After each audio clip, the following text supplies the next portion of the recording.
Fala aí, galerinha do sexto ano. Vamos lá? Eu, professora Tabita, estou aqui novamente com vocês. Já estava com saudade, hein? Então, galera, nós estamos aqui numa pegada, né? Sobre a questão da matéria, né? Separação dessa matéria inclusa e misturada, né? Com várias outras substâncias, tá certo? E a nossa aula de hoje vai dar continuidade, então, desse assunto, tá bom? Fica ligadinho, porque a gente já falou de tantos processos de separação, uns mais simples, né? Como a questão da peneiração, outros mais complexos, como o processo de destilação fracionada, tá? Mas vamos caminhando certinho para a gente conseguir compreender, né? A gente sabe, a gente já viu aqui nas nossas aulas que essas misturas estão presentes no nosso dia a dia, no nosso cotidiano. Então, existem técnicas adequadas para que você consiga fazer a separação dos componentes presente nessas misturas. E é isso que a gente está vendo até agora, tá? Então, fica ligadinho, pega o teu material, certo? Para a gente dar continuidade. Vamos dar uma olhada no conteúdo de hoje? Nós vamos falar, então, sobre a separação dos componentes de misturas, parte 4, tá? E aí a gente vai falar sobre imantação e centrifugação. Esses são os dois quesitos que nós vamos estar trabalhando na aula de hoje. E a gente vai acompanhar essas informações em cima de uma imagem. Vamos dar uma olhadinha? Então, olha só, galera. O que você está conseguindo ver aqui nesse grande amontoado de coisas, de objetos, né? Na verdade, já foram descartados, não estão sendo mais utilizados. O que a gente consegue perceber aí? Vários eletrodomésticos, vários materiais, né? Que tem aí ferro, nós temos alumínio, nós temos plástico, nós temos borracha, nós temos vários materiais. E aí, isso tudo ali é descartado e fica ali nos ferros velhos, né? O que acontece então? Existem pessoas que trabalham com materiais que ainda podem ser utilizados a partir disso que foi descartado, certo? E para poder, imagine você dar de cara com isso aí e a pessoa pegar e falar assim, ó, pega para mim, tira aí para mim tudo, né? Separa tudo que for de ferro. Imagine, você vai ter que subir nesses negócios, pode se cortar, pode se furar, certo? Então, existe uma técnica que vai utilizar o processo, que nós vamos falar já já, que vai separar isso aí com maior facilidade. Então, ele vai realmente pegar somente aquilo que ele está necessitando para fazer uma reutilização, certo? Então, nesse amontoado de objetos, você vai conseguir, então, ver a utilidade de uma dessas técnicas. Que técnica que a gente está falando, prof? Vamos lá? Nós estamos falando da imantação, que é o método utilizado quando uma substância da mistura ela é magnética. Isto é, quando ela é atraída por um ímã. Quem nunca brincou com um ímã, né, galera? É muito interessante e é bem legal a gente fazer essa jogadinha aí, né, de pegar objetos. Por que isso acontece? Por causa da força do campo magnético que está presente ali no ímã, tá bom? Essa força de atração. Então, olha só. Olha esse equipamento aqui, né? Essa máquina, né? Esse trator, né? Não sei o nome específico desse trator. Mas você tem ali nessa peça, na parte aqui anterior, você tem, então, o ímã, tá? Então, olha só, esse trator, ele tem essa estrutura aqui, ó, que é o ímã, que vai atrair tudo que for de origem férrica, tá? Ou seja, que for de ferro. Então, ele vai estar retirando daquele entulho todos esses materiais de ferro, tá? E aí, facilita e muito, né, galera? Facilita e muito para você não ter o contato com esse material. E aí, a gente tem aqui, ó, o ímã. E a gente vai lembrar uma situação que vocês vão mais tarde ver aí em física, onde esse ímã ele é composto por dois polos, tá? O polo sul, e aqui a gente não está visualizando, mas tem o polo norte, certo? Esse polo norte e polo sul exercem uma força, né, uma força magnética para todos os objetos com essa origem férrica, tá? E aí, vamos dar uma olhadinha aqui. Como é que isso funciona, né? Então, nós temos duas barrinhas, né, de ímã. Você tem aqui, ó, o polo sul e o polo norte. Olha que interessante. O polo sul, ele é atraído, tá, para o polo norte. Quando eu tenho os dois polos, norte com norte, eu vou ter o quê? A repelição, ou seja, eles vão se repelir, certo? Isso é o que a gente observa, então, num instrumento muito utilizado nas navegações antigamente, né? E também é utilizado aí quando você está trabalhando em campo, né? Também a gente hoje tem GPS, mas é utilizado também a bússola. O que acontece aqui com a bússola? Ela tem uma agulha. Essa agulha é imantada. O que vai acontecer? Ela tem uma parte sul, tá aqui, e uma parte norte, certo? Quando você vai apontar, né, vai direcionar essa bússola, você sabe que no centro da Terra existe um campo magnético natural, que é o polo norte da Terra, certo? O que vai acontecer então com a bússola? Como se for norte com norte ele vai repelir, a parte norte, tá, da bússola, ela vai ficar ao contrário da posição polo da Terra, a região norte da Terra, do centro da Terra. Então, você vai conseguir projetar isso a partir desse aparelhozinho, que é a bússola, devido a essa agulha que é imantada. Então, que ela vai repelir a parte norte com a parte sul. E aí, você vai ter, então, tá, a orientação norte e sul em relação a essa agulha. Vamos dar uma continuidade aqui. Como o processo de imantação depende do magnetismo dos materiais presentes na mistura heterogênea, esses materiais eles podem ser de 3 tipos, agora preste atenção aqui, tá? Nós vamos ter 3 tipos de materiais. Os paramagmáticos, nós vamos ter os ferromagnéticos e os diamagnéticos.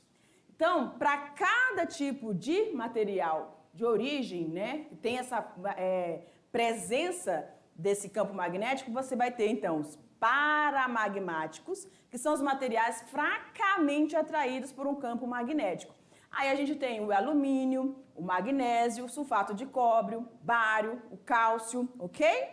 E os ferromagnéticos são aqueles que são fortemente atraídos, então, temos aí, então, o níquel, o ferro, o cobalto, as ligas metálicas, certinho? E os diamagnéticos, que são os materiais que sofrem a repulsa pelo campo eletromagnético dos ímãs. Então, eles vão agir de forma contrária, em vez de serem atraídos fracamente ou fortemente, eles vão ser repelidos. O bismuto, o cobre, a prata, o ouro e o chumbo são exemplos disso. Aí, olha aqui para mim. Às vezes você tem, né? Vamos pensar aqui, vamos tentar lembrar disso, quando você tem as suas amizades. Pode olhar aqui para mim. E aí você tem aqueles colegas assim que você, ó, são amigos, né? Que você se sente fortemente ligado a essas pessoas. Então, é uma amizade ferromagnética, tá? Uma força de atração aí envolvendo essa amizade.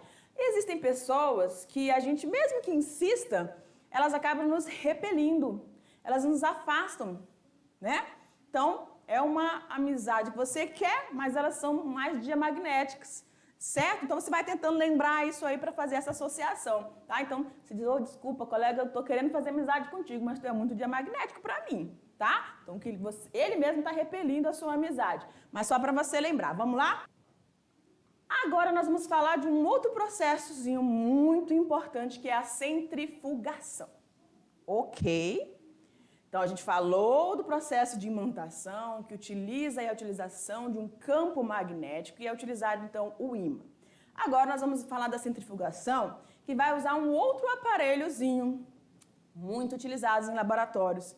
e que eu tenho certeza que você já deve ter observado quando você foi aí fazer um exame de sangue. Ok, então o que é a centrifugação? É o processo no qual utiliza-se um centrifugador que vai girar, galera, a uma velocidade de 4.000 a 20.000 rotações por minuto, que é o RPM, tá? Vamos dar uma olhadinha nesse material? Cadê? Olha lá ele.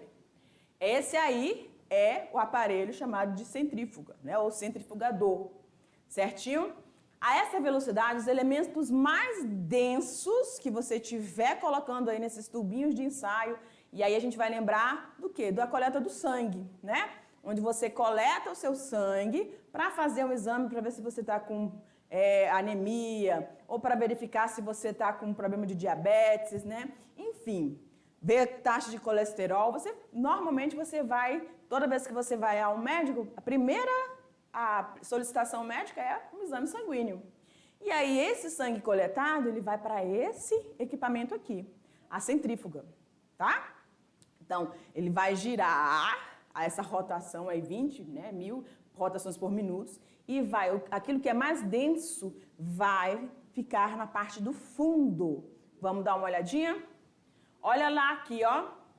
Então, você tem esse material, aqui, o tubo de ensaio, e aí o que você vê aqui, ó, na parte mais inferior? Todos os elementos do sangue, né? As hemácias, os leucócitos, tá bom?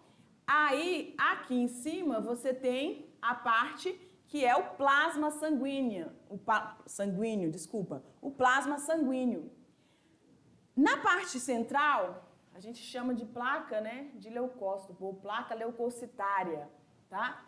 Mas, então, os elementos figurados do sangue, as hemácias e alguns leucócitos, são mais densos, então eles vão ficar na parte do fundo.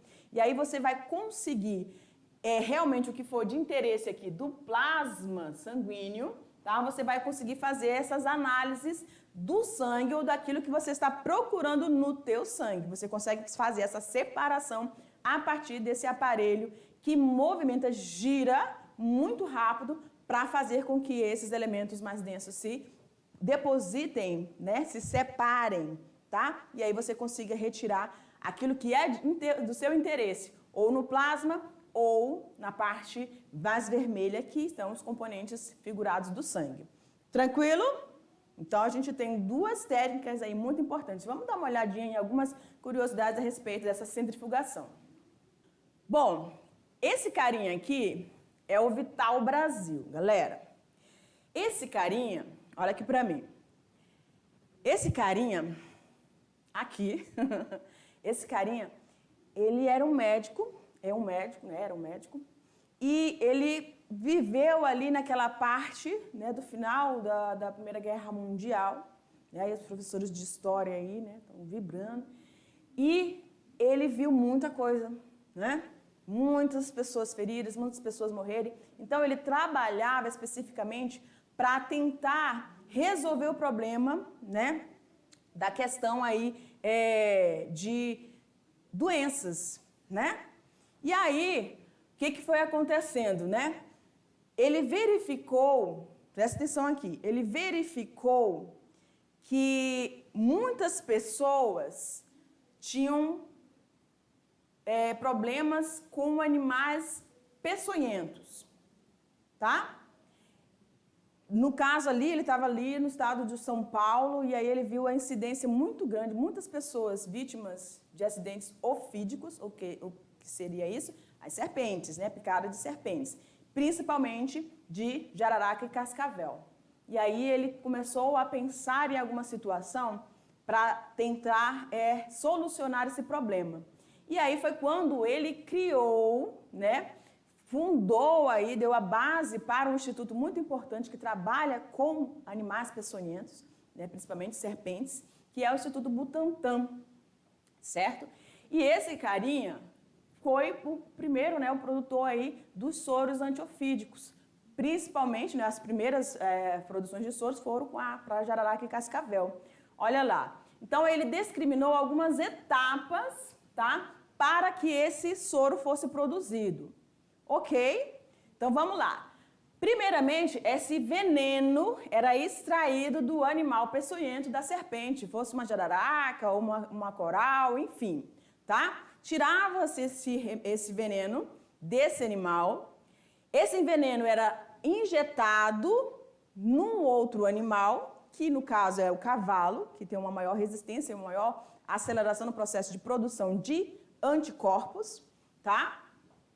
E ao termo de 30 dias, o sangue é retirado desse animal e você já tem uma grande produção de anticorpos. Ou seja, você já tem como montar aí, está produzindo esses soros, tá? O que vai acontecer? Aí ele retirava, fazia a separação do plasma. Lembra do plasma? Aquela parte branca, mas clara, que você, depois que você coloca o seu sangue. Quando você coleta, tá tudo ali misturado, você não consegue distinguir nada. Quando você coloca no centrifugador, o que vai acontecer? Com os elementos mais densos, eles vão passar para a parte inferior do tubo de ensaio. E aí você vai ter o plasma, onde você vai ter o quê? As proteínas, no caso os anticorpos que foram produzidos pelo cavalo para se defender da peçonha da serpente. Certinho? E aí você conseguiu fazer essa separação. Inicialmente faz essa separação do plasma com os elementos figurados do sangue. E aí você faz uma nova centrifugação para retirar somente esses anticorpos desse plasma, que são os que você está procurando para fazer o teu soro antiofídico. Por que ele criou isso, gente? Por que ele pensou nesse soro? Porque ele verificou que para cada animal peçonhento, para cada peçonha, né? Cada veneno desses animais, ele tinha uma ação específica.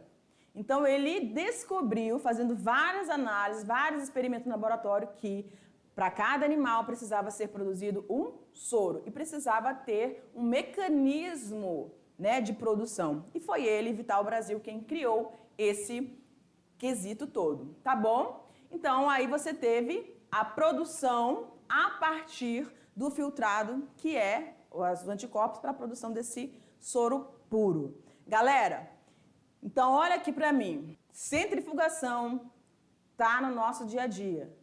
Imantação, nem tanto, mas também é útil para vários trabalhadores, tá bom? E a gente fica aqui e eu te aguardo para a próxima aula. Fica ligadinho. Tchau!